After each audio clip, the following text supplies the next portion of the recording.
2300 years ago, Kalinga and Magadha were two powerful states. These neighboring states were at constant war with each other for over a century. Kalinga had suffered defeat and was waiting for the right time to teach Magadha a lesson. War had broken out again between them. During that time, the King of Kalinga came to know that a Greek king was marching toward Magadha. Know more about what the King of Kalinga does in this video. Watch till the end.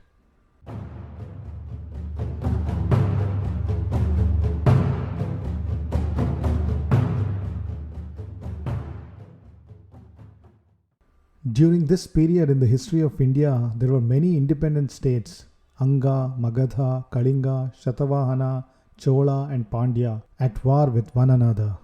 Magadha was then ruled by very strong and powerful kings of the Nanda dynasty who attacked Kalinga south of Magadha and defeated it. Not satisfied by the huge tributes and subsidies paid, the king of Magadha invaded Kalinga's capital and carried away the holy idol. This hurt the feelings of the Kalingas. Later, the rule of the Nandas ended and the reign of Chandragupta Maurya started when Kalinga became free. She now took every opportunity to make Magadha feel her strength. Ashoka the Great, the grandson of Chandragupta Maurya, became the king of the state after his father's death. He could not bear Kalinga's freedom.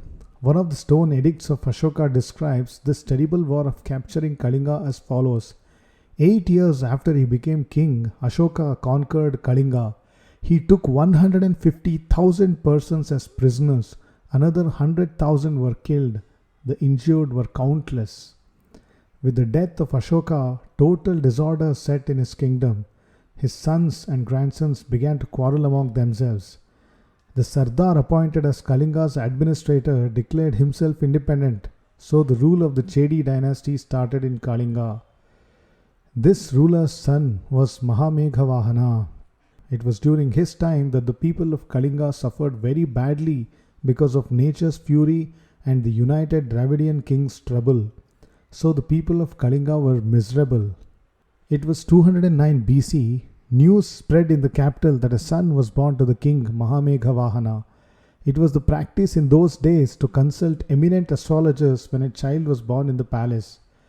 They looked at the bright features of the baby, read his horoscope, and were delighted. They said, "This newborn baby brings fame to this dynasty." The subjects were overjoyed. The prince was named Kharavela. He had a well-built, sturdy body with a bright brown complexion and an attractive personality. Even as a boy, he exhibited great skill and ability in every game. During Mahameghavahana's reign, the state regained its freedom, but the miserable plight of the people had made the king sad and depressed. He naturally believed that the birth of the bright and promising son was a God-sent boon. He wanted to train the young boy for his later responsibilities. So eminent scholars and teachers were appointed to teach the boy the art of administration, economics, and the use of different weapons. As he grew older, healthy, strong and sturdy, quick and active by nature, and greatly interested in the practice of arms, he soon came to be known as a great soldier. On one auspicious day, at 16 years of age, Kharavela was made the crown prince, Yuvaraja. He began to take an active part in the administration. He continued as Yuvaraja for about 9 years. After the death of his father, he became the king of his country. There was much to do for the young king. The storm had razed the fort to the ground. This had to be rebuilt. Courage and confidence had to be infused in his subjects along with a strong army base. The much adored and sacred idol of Sheetalanatha Jina, which the Magadha still retained, had to be recovered at any cost. Jainism had to be made strong again. During the very first year of his rule, Kharavela took up the work of rebuilding the fort. It was his firm belief that the capital should first be strong, prosperous, beautiful and attractive. He achieved this object within a few months of his becoming king. Huge sums of money were spent on this reconstruction. The fort became strong again. The tanks and lakes were full. Green grass, colorful flowers and trees, and fruits of many kinds made the parks bright and attractive once again. Kharavela did not collect a single pie for them for his subjects. Within a year of his coming to the throne, Kharavela had captured the hearts of his people. In the second year of his rule, he desired to extend his power and show his might beyond the borders of his kingdom. He marched against Shatakarni and reached the banks of the river Krishnaveni. Kharavela attacked Rishikanagar and captured it, which brought him not only much fame but also sufficient wealth. Returning home, Kharavela celebrated this victory in a grand way.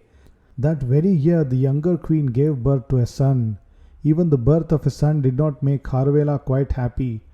Of course, he was glad his dynasty would continue, but one sorrow haunted him. The much adored and holy idol Sheetalanatha Jinnah was still retained by them. It was not an easy task to attack and defeat Magadha. It was well protected by a fort to the south of it called Gorathagiri, a natural hill fortress. This has to be seized before the capital could be attacked. That was indeed both difficult and dangerous, but his soldiers were prepared to fight till their last breath if necessary, for they all considered it sacred duty to defeat the Magadhas and bring back the idol of Sheetalanatha Jinnah. It was also their life's mission. With this grim determination, they captured Gorathagiri, reached the capital Rajagriha and laid siege to it. When Kharavela was engaged in this attack, spies came to him and reported about Demetrius, a king of Greece. Click here to read more on how Alexander was defeated in India. He was also marching with a huge army to attack Magadha. The defeat of Magadha was, of course, absolutely necessary if the Kalingas were to get back their sacred idol. True, Kalinga was now stronger than Magadha, but it was not easy to inflict a total defeat on Magadha. That would mean a great strain on Kharavela's army and a heavy loss. Kharavela thought to himself, alone I can defeat Magadha. If Demetrius joins me, there is no doubt that the task becomes double easy. But who is this Demetrius? Is he one of us, my countryman? He is, after all, a robber who has come to loot our country, a dacoit. Shall I join hands with him? The king of Magadha is one of us. It is my duty now to drive out this Demetrius, a foreigner. Let me deal with Magadha later. He withdrew his attack on Rajagriha and sent his army westwards to check Demetrius. As soon as Demetrius heard that Kharavela's army was marching against him, he ordered his army to withdraw. He had already come to know of Kharavela's prowess, but he did not understand that Kharavela was as patriotic as he was heroic, and that he could distinguish between a brother and a stranger. Alarmed at the turn of events, Demetrius ran away, and thereafter no Greek king dared look at India. When Kharavela returned home from this conquest, he celebrated this event with generous gifts.